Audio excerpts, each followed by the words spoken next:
So the class is called Truth. What's in it for me? Can we hold the conversation till after the class? Can we do that? Of course. Very good. So, generally, a lot of what we talk about, Aish, is God, Torah.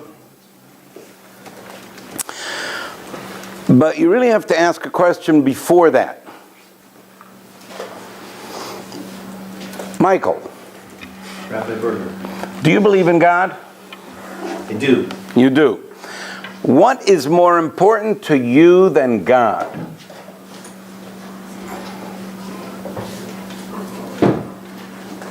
Living, breathing, maybe. That's 2 words. I want 1 word. You've given me the answer in 2-3 words. So living. No. No. In other words, what's more important to you than God is that I should be living? Selfishly, maybe. In other words, what's more important to you than God is you. You hear about 5,000 other people dying. That's a shame. Your life may be in danger. Now that's a disaster. What is more important to every one of us is ourselves. Right? You hear about a tsunami in Bangladesh killed 150,000 people. What a shame. You just ripped your pants. Oh my gosh, look what happened. We are radically self-absorbed. Thank you. And we really have to get a handle on that. We have to get a handle to use our selfishness well. It's too late. We already are radically selfish. In fact, later we'll blame it on God, but you have to figure out, before we ask, does God exist and did he give a Torah, we have to ask the question, what's in it for me? What difference does it make to me whether or not there's a God who gave a Torah? Because in fact, Michael, you're not the only self-absorbed blankety blank to whom they are more important than anything else. Now, let me give you another example. Mike, are you married? Yes. Yes. Is your wife in this room? No. Excellent. She's in the country. That's fine. Nobody talks. Nobody's in trouble. Mike, why did you marry your wife? For her good or for your good? For my good. Aren't you slightly embarrassed by that selfishness? Honest. Okay, and you shouldn't be too embarrassed either because she didn't marry you for your good either. Basically, your marriage took place when you came to the conclusion that she would be good for you. She came to the conclusion that you'd be good for her. What is a way? Stefan, are you married? Yes, 3 times. 3 times. Oh, wow. That's enjoyable. That's okay. Are any of those 3 in the room now? No. Excellent. We can be truthful with you too. Basically, Michael, your wedding was like everybody else's wedding. Two selfish people that said, I want to get the most out of life. Which is why all weddings begin the process of divorce, since you can only get married if 2 selfish people say, this is good for me. Then you find out that other person is there for their good instead of yours, and we figure out how to work. But all divorce is the natural result of marriage. After all, Michael, what's your alternative? Should you say, I want to find a girl that a girl that would be bad for me as long as it's good for her? That would be truly sick. All right. Oh, sick nowadays means good. All right. I have to change that. But you have to start by understanding that you don't start with God, you start with yourself, your most interesting subject. All right, so why should you care if there's a God? So we're going to have to go through in 45 minutes, what I would like a little more time, but the basics. Why should anybody care if there's a God? Let me look. Were you raised Orthodox, Michael? No. All right, for those of you who are raised Orthodox, or for those of you who have been Orthodox long enough to understand the yeshiva lingo, my question could be asked in more Orthodox terms. what is, Remy, you're ortho, you're an ortho. So what is mechayev you to know that God exists? What obligates you? There's English for Hebrew words. What obligates you to know that God exists? Picture, on 120 years, no, not Abraham, he's a sweetie, he's going to be free pass then. But picture a guy who dies and he stands before God and God said, oh my goodness, look at your record. And the guy said, well, how should I have known there is a God? So God says, well, you should have asked questions. God said, I did ask questions. I didn't ask your question. What obligates a person to ask the questions that God would want you to ask? A person doesn't say, I didn't know there was a God who wanted me to keep Shabbos and not eat pork chops. What obligates me to find out? You hear from me? Good question? All right, I expect you to be here till the end of the class then.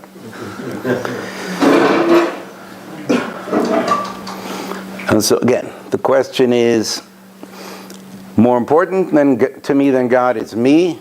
What obligates me to know this? I got to ask to find out.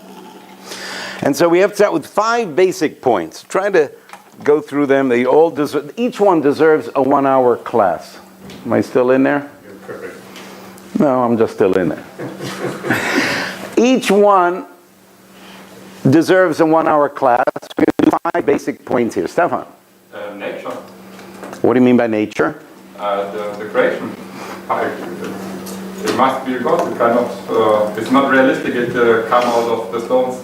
But why should I care whether creation I think, I accept it totally.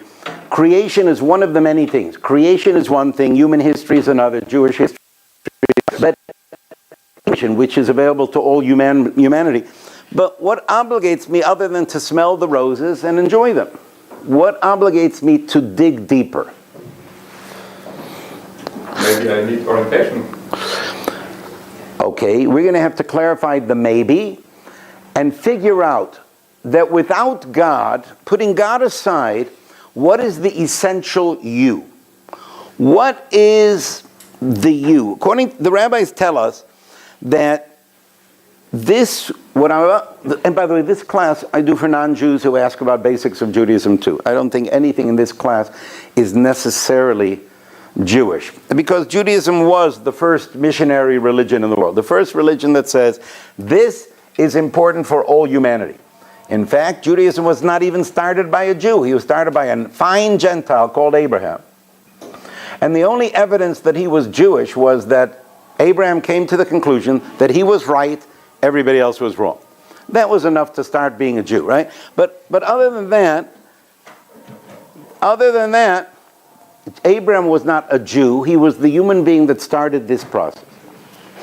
So what we want to look at, and I think Stefan it's American phrase, in the ballpark. The rabbis tell us that there's one thing that all human beings have in common, both in general and in particular. I'll explain what that is in a moment. And that is, we are all pleasure seekers.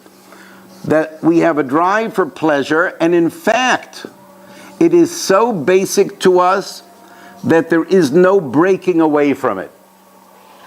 That every decision that every human being makes is based on that person's assumptions, that person's basic drive saying, doing X will give me the most pleasure. And the rabbis are really saying that this is not breakable. Free will come later, but you, just like you did not have the decision to exist or not exist, you can choose leaving, but you didn't choose to be here. And you didn't choose whether to be a dog, a cat, a snail, or a human being. So too, as a human being, the essence of a human being is the being where every decision that person makes is based on their view of what will get them the most pleasure. So now I'm trying to keep away, not accepting the input of Aish Torah students who may have heard this before, right? Your new folks should. Try to contradict it. Give me an example of an alternative. Give me an example of a decision that a person can make other than that which would give them pleasure.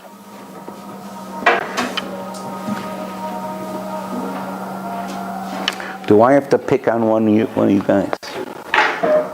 But no, I'll you later. Give me an example of a decision a person can make other than that which would give them pleasure. Ari. Yes. Yeah. To die for their country? To die for their country. Doesn't sound pleasant. But a person will only choose to die for their country if, when given the choice, they make the decision, I would rather die for my country than live with the awareness that I sold out. In other words, it's still a choice. Unless somebody holds a gun to him, in which it's not a choice. But the rabbis talk to us, and believe we need so much more time. We'd want you to put hours into this. The rabbis tell us that there are actually 5 levels of pleasure. The lowest level is physical pleasure. And then there's emotional pleasure. And rabbis say it's higher. In other words, it'll give you more pleasure if you have a world where giving away your food to someone you love would make you feel better than eating it. Again, it's much more, gets complex. Physical pleasure, emotional pleasure. The pleasure of doing the right thing, where a person's willing to say, I'll trade away my food and my family for fighting and perhaps dying for my country. I'm not saying everybody would do it. Some people would say, I'd rather run away and hide than fight for my country, because that's what gives them more pleasure. But the common denominator between Mother Teresa of Calcutta, familiar with her name? Yeah. Mother Teresa, who has a reputation as a wonderful human being, and Adolf Hitler, the difference between them two is what they think would give them the most pleasure. But the common denominator of their humanity is decisions based on what would give me the most pleasure. And that is essentially the range of differences between one human being and another one.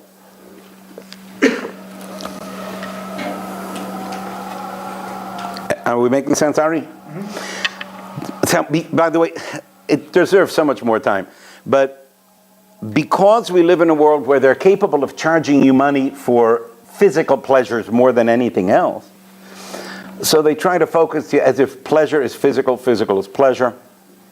They may tell you that you'll get true emotional pleasure if you do this physical thing. But bottom line is, and I don't want to get involved too much now, but one of the bottom lines is that in a multi-trillion-dollar economy, the people who make money off of the fact you are a pleasure seeker wants you to believe that if you meet your physical pleasures, your life will be wonderful.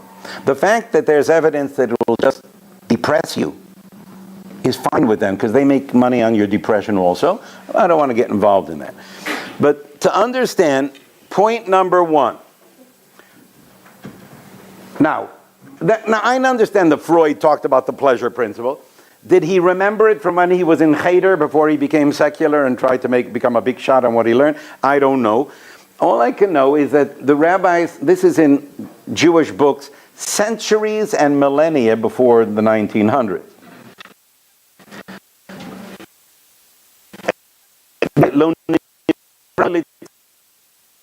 That was created for no other purpose but to get the maximum pleasure from the infinite source. After all, Stefan, yes. I don't want to get too personal. Do you believe in God? Yes. And the Jewish definition of God is the infinite source of all that exists that's finite. Does that work well with you? Yes. All right. God, now in that case, Stefan, God created the universe, He created the human race. More important than everything, He created me, to me, or you to you. Yes. And what can you do for God in return, Stefan? What can you do for Him? Maybe nothing, maybe not to destroy His creation or live in a way. Very good. The rabbis say you can do nothing for Him, but what you can do is do the things that would connect you most to Him, because in your drive to get the most pleasure out of life, the most you can possibly get is infinite. So you jumped way ahead. I'm going to bring you back. But what you can do for God is nothing. And that therefore everything God tells you in Torah, do this and don't do that, is not for Him. It's telling you how to make the closest possible relationship to Him, which is for your good rather than His. Right? All right, but now let's leave God back out of it, because we want to be ruthlessly self-interested. So step number 1, we are pleasure seekers. Everything we do is based on our drive to get pleasure. It includes every last human being, and every decision of every human being. And very often when we do this, we get a little stunned response by people who, let's say, who are non-religious, anti-religious, because generally people get the idea that I want to get pleasure while religious people want me to be good instead. It's very important to understand. No point in following your own mistakes. Basic concept is you're here to get the most out of life. All right, in that case, what's the difference if there's a God? Let me get pleasure. Let me make decisions that will result in pleasure. So now we have to look at point number 2. What is the most important tool I need? According to the rabbis, we've got to make it logical because you can disagree with rabbis. What is the most important tool I need where with this tool I am more likely to get pleasure, and without this tool, in my decisions to make pleasure, I'm more likely to make a mistake and not get the pleasure I thought? What is the most important tool necessary where if I want pleasure, with this I'm more likely to end up with decisions that will result in pleasure? Gratitude? Gratitude is very important, but I need something much more. What's the opposite of passive? Not active. Active. Active. Proactive. Proactive, active. Gratitude, we'll see later, is a very important thing, but the tool I need is something else. Try to think of radical selfishness. Stefan? I have to know what decisions have what effect to the reality, how the principles work. Excellent. That's exactly what I'm looking for. And he already got it. Okay, can you come up with the one word, Hebrew, English, German, one word that would most identify what he just said? The rabbis say, emet, truth. That I want to find out the truths of life. That my goal is pleasure. Truth is what I need. Where the more I find out the truths of life, the more likely, here, let me just put it back over here so you see it on its own. The search for truth within humanity is not disembodied. The search for truth is an awareness that the more I know what's true, the more likely I'll get pleasure, the less I know that. Let's look at it first totally outside of religion, and then we'll look at religion. Medicine. We know that we get a lot of pleasure because of modern medicine. So why do we keep on doing medical research? Billions of dollars a year. Because we all know whatever we have is fine, but if we have more truth, our decisions will result in more pleasure. The more we can know the truths of the air, electronics, rocketry, making atomic weapons, whatever it is, we keep on learning because the more I know the truth of an area, the more likely that my decision will result in the thing I want it to result in. Okay, makes sense? Yes. I want pleasure. To get it, I have to know what's true. Much later, beyond this class, we'll find out that this is called lower level connection to God, fear of God. I want pleasure.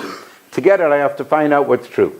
The Rabbi says if we do it right, we can slowly get to the point of an appreciation of truth, a gratitude for truth, and then a love of truth. Love truth, that's a much higher level. See, we live in a world where I want pleasure. To get it, I need truth. The ideal level is to know that truth is the highest pleasure, but that's much further on the gun. This simply needs you to not be an idiot, that's all. I want pleasure. To get it, I have to find out what's true. Let's look at the religious world. Some people say that Judaism is right. Some people say Christianity is right. Some people say Islam is right. We can all agree that whichever one is true, it would be better for us to do that religion. And when we talk about the religion that gives us the most pleasure, what we really mean is what we believe is true.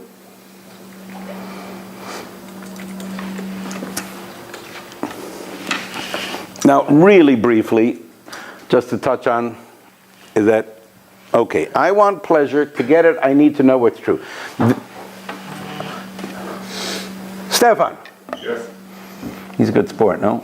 Stefan. You can take out of me, I don't bark. Okay. Stefan, do you want pleasure? Yes. Stefan, do you want truth? Yes. Can I repeat what he just said with somewhat exaggeration? I said to Stefan, do you want pleasure? And he said, yes. And I said, Stefan, do you want truth? And he said, yes. Not necessarily they're connected. What? Oh, we're saying absolutely, without any question, totally connected. Why is that so? Oh, we went through before you came in. That was your whole thing. Yeah, that's right. Oh, you just want. So again, because in all cases, let's look at religion. If in fact the truth is that the Christians are right, you would be an idiot to expect that you get pleasure from being any other religion. Is that not obvious? Yeah. More than obvious. Yeah. And putting it as a negative, we can know that the reason that you get so angry when you find out that somebody lied to you is because you intuitively understand that if somebody lied to you and you would have followed it as if it was true, it would be bad for you. Your natural anger in your natural drive for pleasure.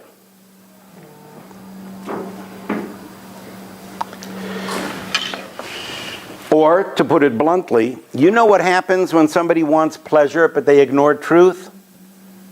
No. AIDS. AIDS.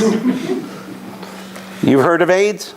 I'm afraid so. Well, it's what happens when people want pleasure and ignore the reality of the situation. You got that? Or some sickness, yeah.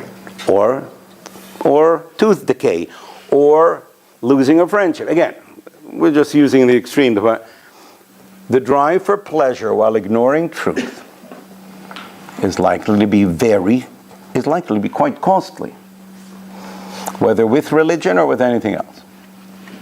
Stefan.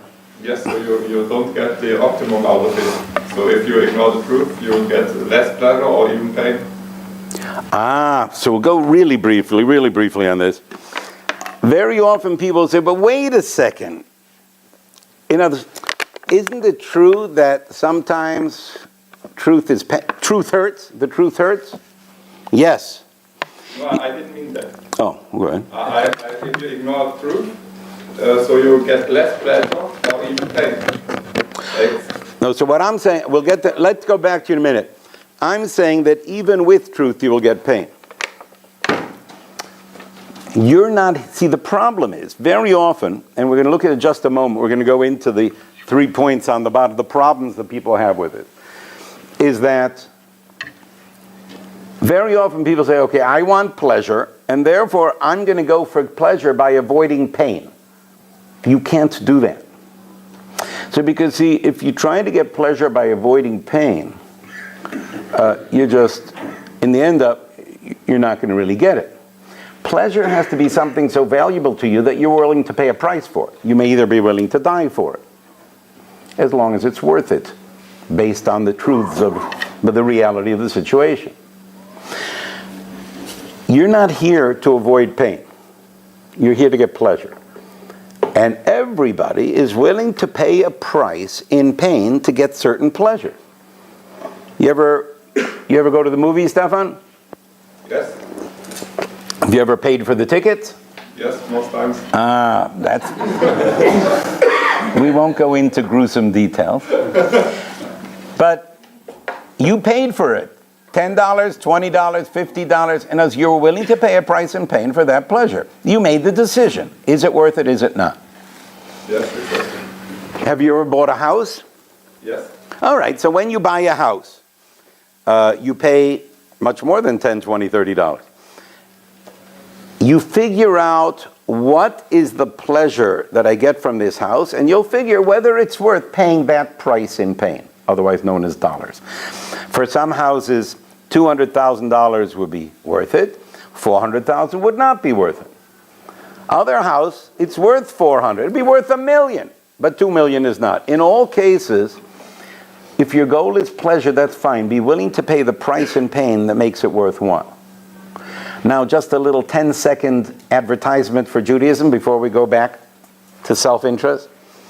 How much are you willing to pay, Stefan? Stefan's a good sport, I like him. Stefan, how much are you willing to pay for the infinite pleasure? For the infinite pleasure, How much are you willing to pay for the infinite? as much as is needed, but if it is necessary, everything. Very good. Is it worth paying infinite for?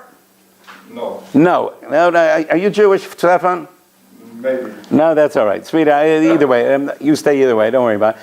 But in other words, I don't know for sure. no, that's fine. It would stick around. It was just... Some people would say it's not worth paying infinite for the infinite. Just like some Jewish guy would say, the house is worth $500,000. There's no way I'm going to pay $500,000 for it. Right? But the good news is, Stefan, we don't have the infinite. All we have is a finite, more or less. And therefore, Stefan put the precise answer. What is it worth paying for the infinite? Everything, all that I have, which is always finite. Because getting the infinite is always a good deal. Because you get the infinite and all you've paid for it is finite.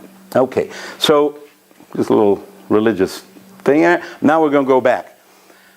The two basics. I want pleasure, and to get it I have to find out the truths of life in that area. Very often people will turn their back on truth because it's painful. But if you don't want to pay a price, you're not going to get much. Right? What are the three problems the rabbis have? Now this is a Mishnah in Pirkei Avot, at the end of chapter 4. Is it 28, I believe? But it's based on that. I'm not going to go into now. There are three problems. I'm going to keep on picking on Stefan. You're a good sport, right? Yeah, okay. How old are you, Stefan? 40. 40. All right. So one big problem that Stefan has, Many problems. I'm saying if you're willing to admit that, you have much less than other people. Okay? Well, stay out of that, guys. Don't get personal. Stefan, you're 40 years old. Are you an adult or a child? 50-50. Good answer. You wish. Have a minute. Let's say. Okay, so Stefan, most people would say, well, at 40, I'm an adult. For example, according to Jewish law, you become an adult at 13. Yeah, Familiar? according to the law, I'm an adult. Adult. Yes. And according to Judaism, you became an adult at 13. Yes. By the way, that's even true for Gentiles, because Gentiles also have certain laws applying in the Torah. When you're, at what age are you allowed to convert to Judaism? So the thing is, if you're Jewish, you got a party, but either way, there's a cutoff at 13. Okay, the problem is that many people don't see what Stefan sees. And that is, legally I'm an adult, but I am, you say, as much of a child as I am an adult. Yeah. I'm saying it's worse than that, but not only for you. That at 40, let's pick it, 40 years ago you came into this world as a child. For the purposes of this definition, a child is someone, children and adults both want pleasure, yes? But a child is someone who says, I want pleasure, and who cares about truth? If it tastes good, I'll eat it. Right now, it'll give me pleasure. I don't care about anything in the future. But the rabbis say that at 13, you become an adult. No, they never say something so stupid. They said at 13, God activates an adult within you. But the child who was there for 13 years refuses to leave. And therefore, it's more to understand that Stefan has been a child for 40 years. For 40 years, there's a Stefan who says, I want pleasure, and I'll try to ignore truth. But for 27 years, from 13 till 40, there was an adult in there as well who said, come on, don't be an idiot, don't be a child. If you want pleasure, better figure out what's true. Which means we are not really, and I don't want to go into non-Judaism, Adam and Eve were balanced. Ever since then, we are unbalanced, tilted toward child. Because we're born as the child, later we become adult, the child refuses to leave. Our problem number one, Stefan, is that in a world where we are both adult and child, but you were a child first, and therefore, not only are you both an adult and a child, but you're more of a child. The child is the one who says, I want pleasure. Who cares about truth? The adult says, to get pleasure, I have to find out what's true. But in the combination of Stefan and Stefan Incorporated, Stefan the child is the senior partner. Of course, he's older. Right, he's older. And in fact, the one way you can override him is by being aware of that he always speaks first. All right. So problem number one is that in a world where if we want pleasure, we need truth, the bigger part of us find truth scary. Truth hurts. I'm going to add to that just for a moment. Until the coming of the Messiah, there's always negative forces controlling a lot of what we do in life. At one point it was the Greeks, the Romans, the Catholic Church wasn't that great either. But I think what we have now, we have a multi-trillion-dollar economy who has massive amount of power. You may talk about politics, but remember, who determines whether a politician even gets high enough to get your vote? The guys with the money. I'm not trying to be a Marxist or a communist, I'm just saying I think that's the way it is. The multi-trillion-dollar economy, Stefan, how would they rather you make decisions to buy in your buying things? To be an adult or a child? Child. Of course. So there's a lot of energy. Beyond your own inner conflict, there's a lot of external energy that says, hey, we're going to, as much as we can, get you to be a child all your life. The second problem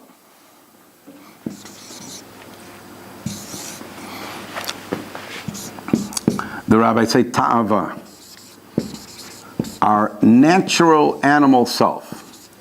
Well,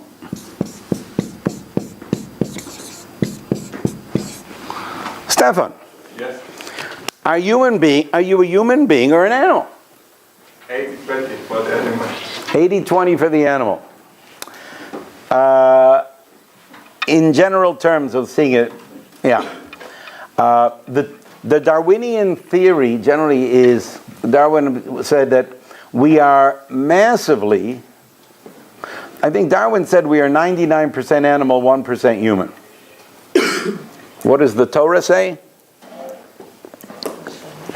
What do you think, Stefan? What the Torah says? Yeah. I actually don't know to this question. It's interesting. The Bible, the Jewish Bible, in Kohelet, Ecclesiastes said, Umatar adam min behema oin. The difference between a human being and an animal is zero. The Torah says the difference is so slight that Darwin may have been overly optimistic. I see where you're thinking about people you know, huh? Back here.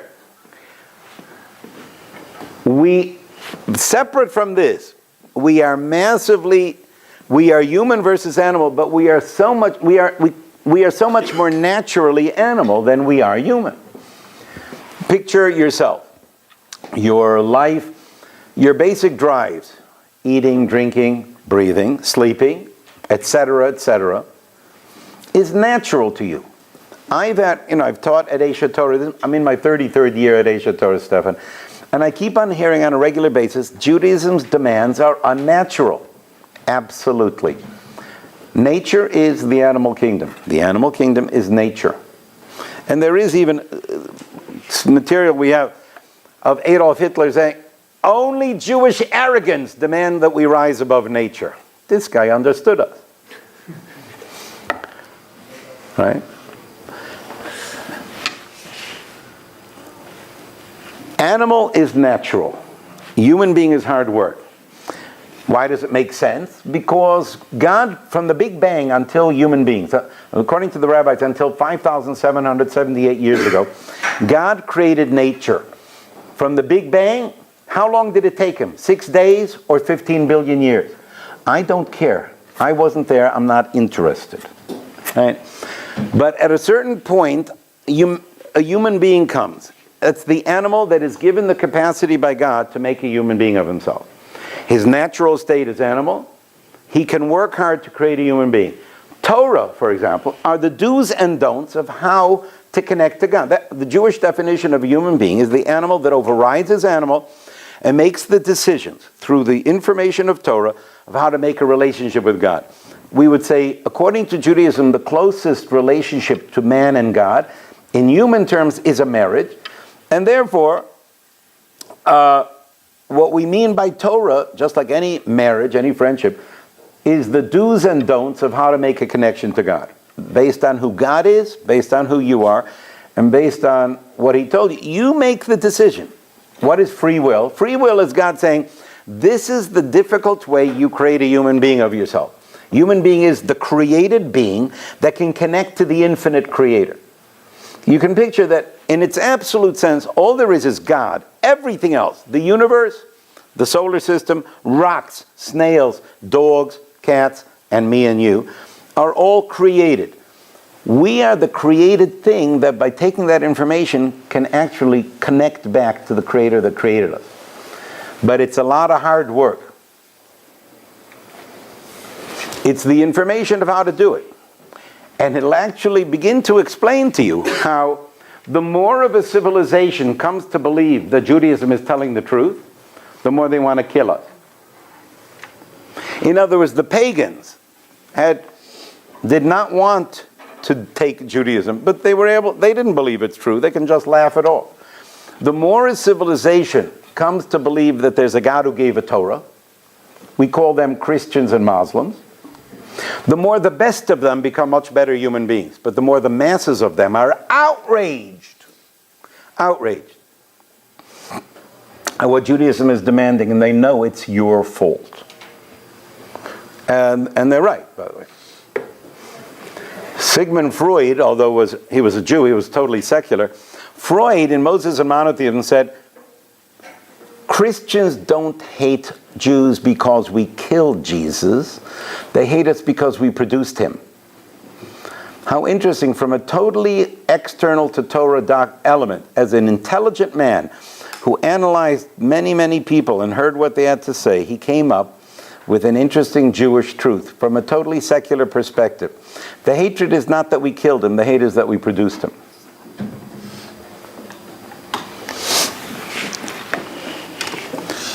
But just as in a world where if I want pleasure, I need truth, only your adult, your minority part wants truth. The natural you says I want to ignore truth to get pleasure. So too, on the two basic drives, which is the drive, let's say, for food or sex, with the basic animal drive. Don't be surprised, for example, that when you learn Torah, you will find that the two biggest areas of Jewish law govern food choices and sex choices. Not only, it's very broad, look, there's 613 commandments, but the two biggest areas, food choices, is because in a world where the Torah is trying to make a human being out of this healthy animal that you are, don't be surprised that food and sex limitations on food and sex play a very important role in creating the ideal human being. And number three problem, kavod.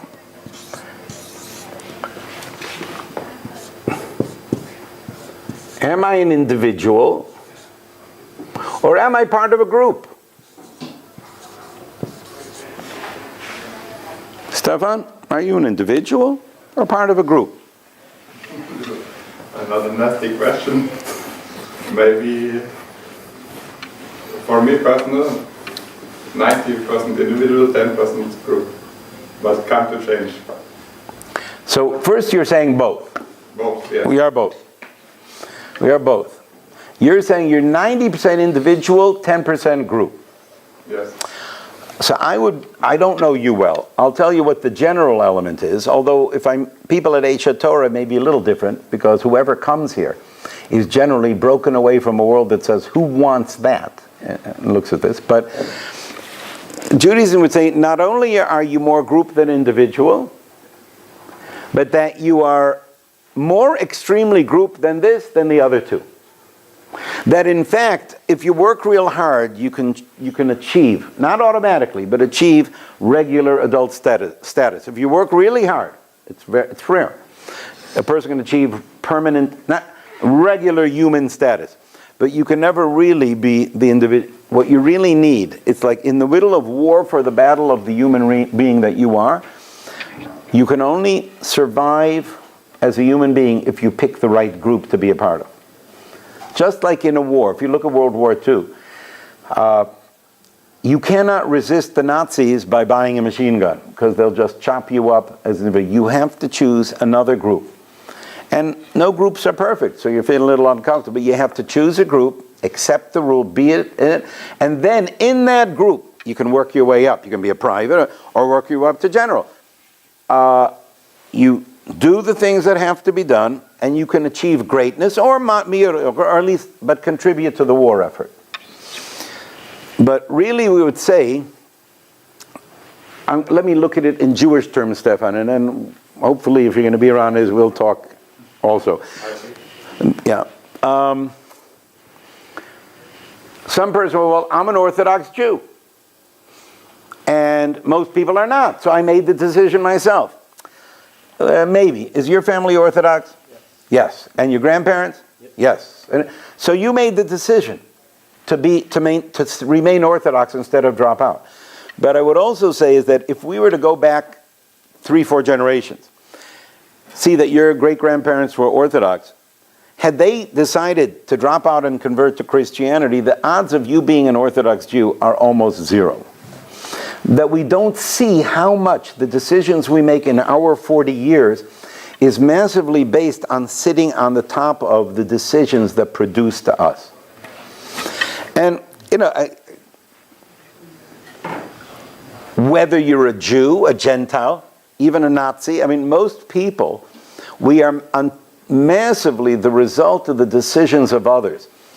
And you almost stay there until you override and say, if I really want to create a me, does my group understand what's true, know what's true? And then either stay there or join another group in order to make the best individual that you could be. But the average person thinks of themselves that they are an adult, they're a human being, and they're an individual. And by the way, because all of us are that on our most superficial level. The most obvious level is that you look at me, I am an adult, human being, an individual. But to understand how we got there and how we deal with the inner conflicts in which we easily more child, animal, and group, very often what we will do most in our lives is spend way too much energy defending the fact that I am an adult, a human, an individual. We are much better off to say, guess what? Moshe, he's one of my students. Moshe, are you a Jew or a Goy? He's both. Accept it. Be real. Every Jew is both. You're affected by all of them. Now you can begin to make decisions, but don't defend I am. And I can tell you how many people who are much less observant than I are horrified. No, I'm a proud Jew. And saying, you're spending way too much time defending. God is one. You ever heard of the phrase, God is one? That means that God is an absolute reality. All the rest of us are combinations of tensions and conflicts. And when you know that, you'll feel better about your imperfections and about your conflicts and have more input in saying, okay, I am both Jew and Gentile. How do I make decisions from now on? That once I know that I am both a child and an adult, human being and animal, individual and group, I can now know that there's something Judaism says called free will.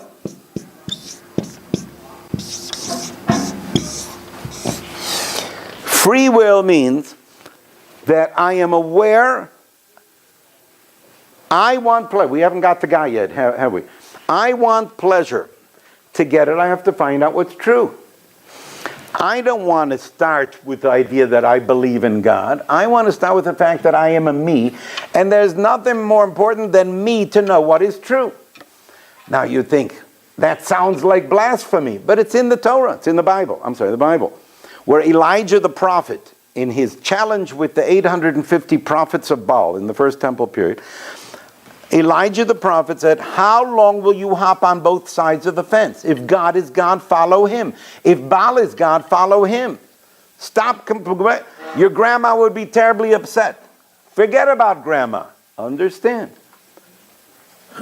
If God is God, follow him. Find out what's true. Do you understand? Abraham did not start believing in God. He started by saying, the people around me are idol worship.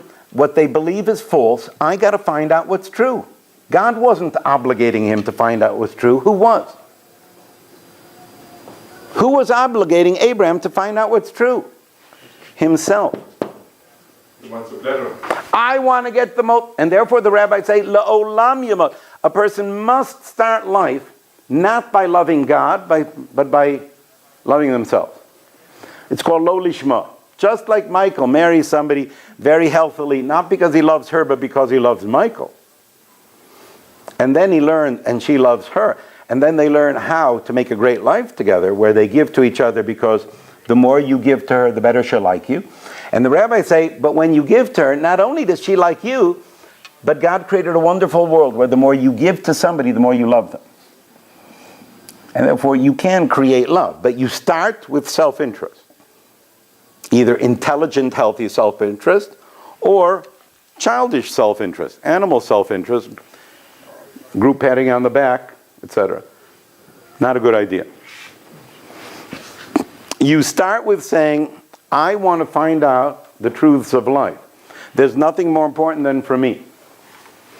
When Abraham comes up with the understanding that there's an infinite being that created me, he says, this is the most fantastic thing possible.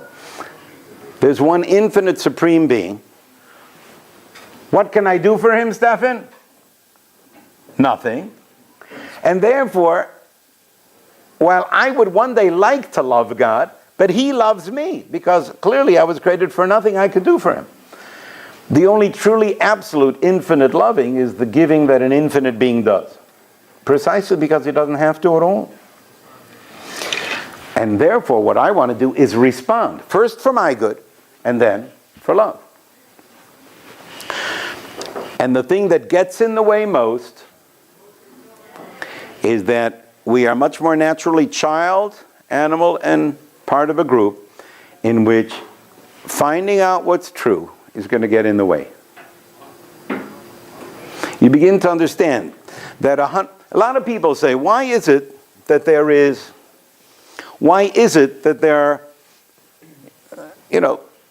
a breakdown of sexual morality, or people just use sex as casual entertainment? It used to be something much more, among Jews and Gentiles, more holy, more you have to be something so much more careful. Did hormones change in the last 100 years? No. No. What really changed is this. It used to be the world you're in said, how dare you do that before you get married? And a world that held the reins, even most teenagers, most people are able to, because of the disgrace of what your group would think about you as part of the animal kingdom, you are capable of maintaining your humanity. This is not less of the problem than this is. Once a multi-trillion-dollar economy says we're going to make much more money manipulating people sexually, in which sex sells, we're going to take over, and that group will say it's perfectly okay, it's perfectly wonderful. And at that point you find this you're totally incapable of doing it. You think it's this, but really it's more this. But wait a second, don't you realize that by treating, and I'm not going to go into now, by treating sex as casual, you've created a world where getting married is automatically a trap? You have sex all the time you want until you get married, at which point, okay, I have to say no to all the girls I used to be able to say yes to. You've created a world where as part of the animal kingdom, marriage is a trap. That a man who has sex whenever he feels like marries his one and only sexual jailer. Of course it's not going to work out. It'll cause massive collapse of families in the society.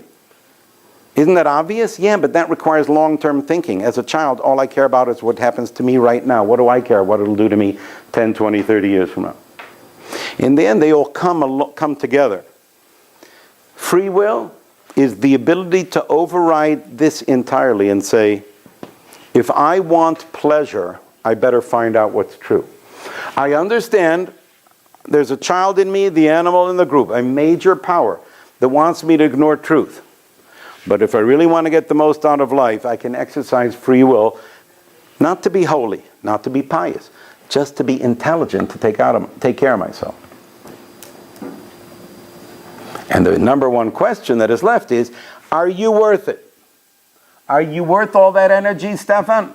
I think yes. Certainly Judaism says, yes, you are. It's worth it. It's worth it to create a you. But each person, free will means each person makes the decision themselves. Questions? Got a little time. Questions? Yeah, first name? Tina. So first of all, considering that Mother Teresa herself wasn't the perfect person, and there are even critiques of her work,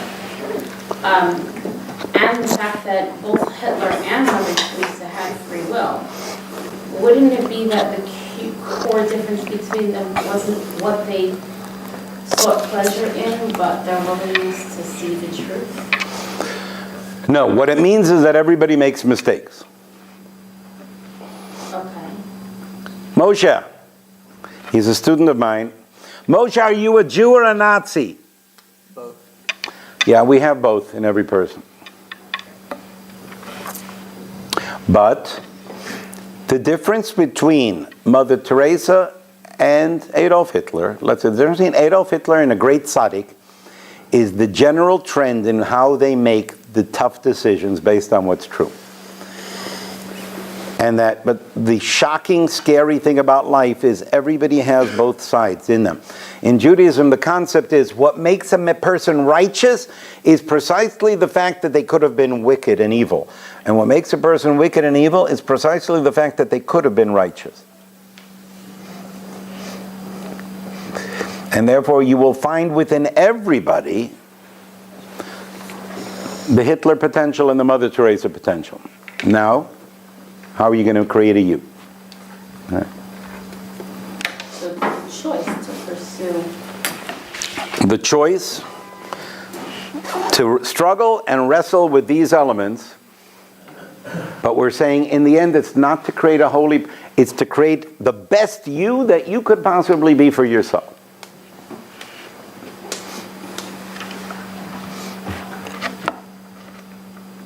And therefore you have, for example, do you have an Orthodox background? So Hillel was a righteous man. Why did he say, Imei ani li mili? Hillel said, if I'm not for myself, who will be for me? That sounds very selfish. Hillel saying, yeah, don't think you're working for God. Imei ani li mili, says an unbelievably holy man. If I don't take care of myself, nobody else will. Freudian slip. Hillel said,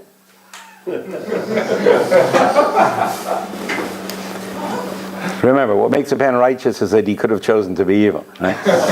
What Hillel is saying is, don't think that Judaism is saying you're too selfish. Judaism may be saying you're not selfish enough. You're not focusing on the fact that there's nothing more important than to create a great me and to not allow a world outside of me to cause me to mess myself up by childish manipulation. Or, excuse me, by manipulating my child. You want to follow up there, or is that okay? Okay. Ari. So you always want to try to be more adult and more human, but do you always want to try to be more individual at the expense of being part of a group? No. What I would say, I'm saying that this is so much more extreme than who we are. Even God does not give the Torah to Abraham. He gives it to 600,000, the Israelites who accept to do it as a group. In that group, make the best possible contributions you can, with all due process. And in the end, who you will be before God is what you created as you. Without going into too much detail, according to Judaism, what happens to the Jewish people in history is based on what they're doing as a group. And if as a group they're really messing up, Rabbi Akiva will be killed in the battle also. When you stand before God as an individual. Where in 120 years, God will say to Ari, how old are you, Ari? 22, excuse me. In 98 years, I want to give you your full 100, it's a colloquial issue. In 98 years, God's going to say to Ari, forget about where the Jews are holding. Forget about what happened to humanity. You know who you are, Ari? You and me is all that counts. I created you for you to get the most out of life, and I'm the most you can get. I'm the infinite giver. I'm the infinitely loving being. And therefore, my question to you, Ari, is not what happened to humanity, but let's go through your life and see, what did you create of yourself? Or if we look at humanity, Ari, the question is, were you part of the problem or were you part of the solution? Your connection to God, God being the infinite lover of humanity, who you are connecting to God is who you chose to be in the time that you were given. Makes sense? Yeah, but do you always want to try to be more of an individual rather than part of a group, or do you want more of a balance? No. And you always have to understand that you look at the information to create a great you. Mm-hmm. Just like you want to be the adult and the human being, when Hillel says, if I'm not for myself, who will be for me? Just like you want to be the adult rather than the child, and you want to be the individual rather than a group. Okay. In a world where the group, whether it's advertising, whether it's ripping to shreds your self-esteem because the group says you look funny, you don't wear our clothes, etc. Do you understand what it means? I remember once a guy saying to me, don't those Hasidim know? They go out in August with a fur hat and a long black coat. Don't they realize that we think they're insane, that they're idiots? I said, yes, they realize that. They're telling you, I don't give a damn what you think about me. I am way too much more important to figure out how to connect to God, to worry about what you think. That's what they're saying. I'm here to create a me, and I'll do it any way I can. You represent the world that says A, B, or C about me. Nothing personal, but I'm a little too important to screw up my life for what you think about me. As opposed to the vast majority of the world that says, I will take the clothes I love and throw it out in the garbage because now I'm supposed to be wearing something else because that's what they expect me to wear. Who's they? Generally the multi-trillion-dollar economy who runs the show. Hey, I got more important things to make decisions about. It's in the Bible, the phrase says, Ish kafi mahalalo. Without going in detail, the Bible says that a man is tested by whose praise is he looking for. Everybody is looking for some praise. And everybody, no matter what you wear, there are some people say, wow, that's neat. And another guy will say, I don't like the fact that you're wearing that kind of stuff. Everybody, no matter what you wear, there are some people that say great and some people say yich. Figure out, looking at yourself and looking at people, you can figure out whose praise are you looking for. And that'll tell you who you are. I want certain people to think highly of me. That'll tell you who I am. Some people go around with swastikas. Again, but you can know that some people will say hooray and some people will say terrible. By what they're doing, you can know what they value. So I want you to create a you. But to understand that in a world that's very tough, you really need a group that you have to. If there's a group in the world that's trying to pull you down, you need an alternative group to be a part of. You're highly unlikely to be able to do that by yourself. Michael? Yes. Yeah. Still, What's your last name? Chesson. Chessel. Okay. Go ahead. Earlier on, when there was a gentleman in the corner that questioned the truth and pleasure being the same thing. No, not the same.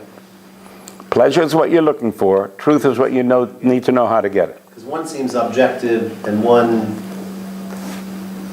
is on a scale of subjective to objective. Which one? Which is which? The lowest level of pleasure is subjective and the Very highest level of pleasure is objective. Very good. Mm-hmm. Yeah. Okay. And truth is purely objective.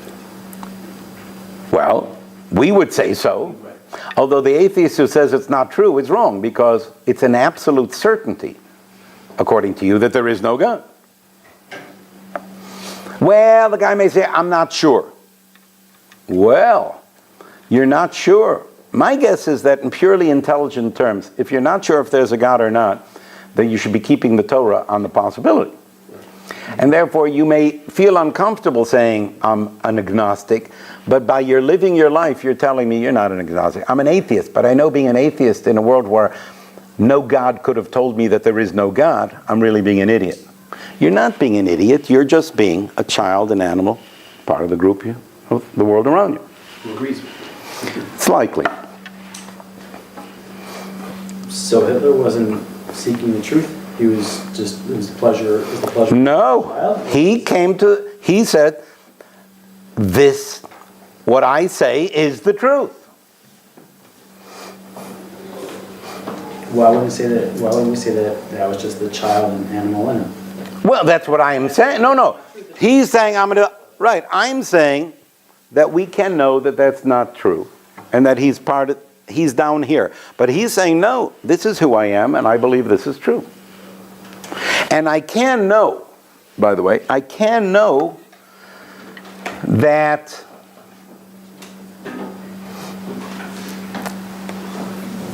there are Abrahams in this world and there are Adolfs in this world. And they are the tiny number of people who go to the extreme. Abrahams and Adolfs. And the world generally chooses between them. We are told that whenever the Jewish people do the right things, the world is more likely to flow to the Abrahams.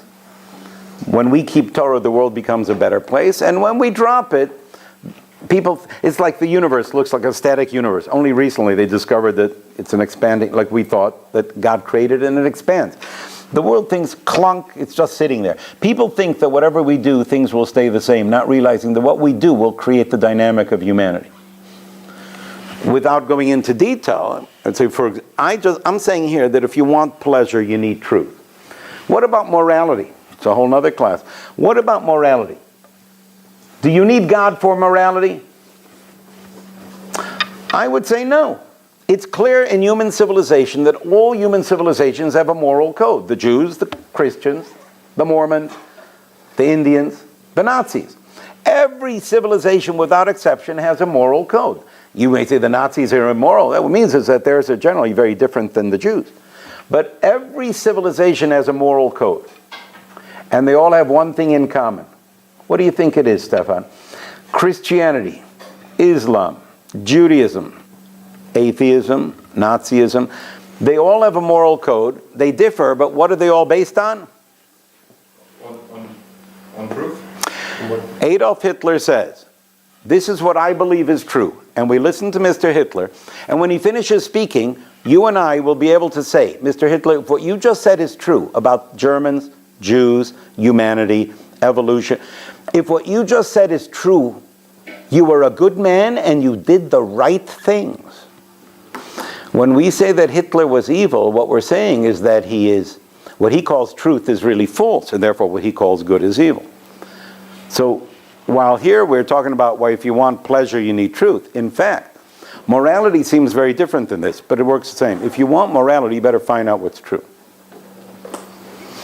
Because all moral systems are created by human beings who are intelligent. And if you wonder how could the Indians believe that they should burn their wives on the funeral pyre of important men, that when the husband dies we should burn the wife. How can you believe? The answer is, let's hear what they believe. The Indians. What do they believe about their gods? And when they finish telling you, it makes perfect sense. What you really mean is what they believe is true is false, and therefore they shouldn't be doing that. Great, but that's the common denominator within humanity is what is true. Stefan.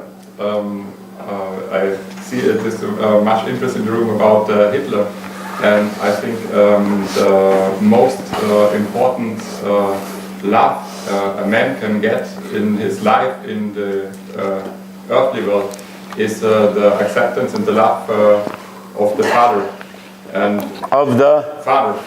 Yes. The primary example of God in this world. It's like the father is to represent God as long as the child cannot understand what is God. And as far as I know, Hitler in fact was a Jewish child, but he was totally rejected by his father. He never saw him. And So, Stefan, I doubt that it's true. Yeah, but if you can imagine if it is true, because I often think, where can this hate from? And I have no other answer. How can it be? Then we'll stick around and we'll point out that for every man who becomes without a father becomes a Hitler, there's a man who becomes a wonderful, righteous Gentile or Jew also. Yes, Because very good. But I'm not disagreeing from Jewish reasons, Stefan. Because Judaism would say what Hitler was the perfect example of what in the Bible is Amalek.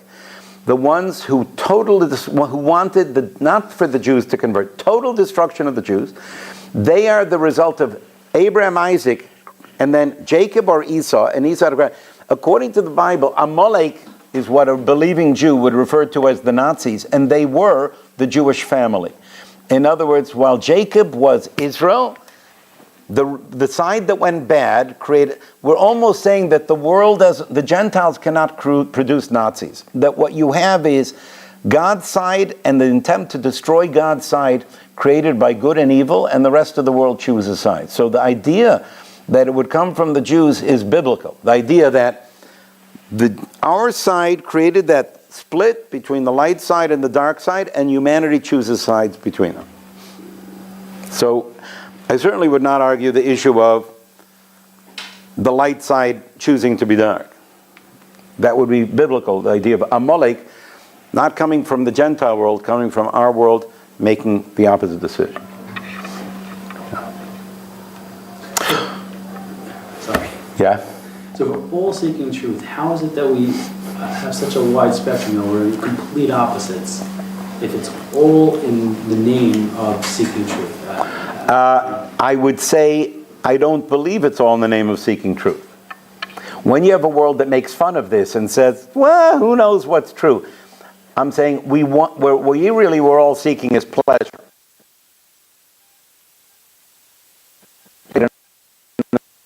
About who knows what's true. No, they're not talking about truth. They're talking about pleasure. And that everybody is seeking.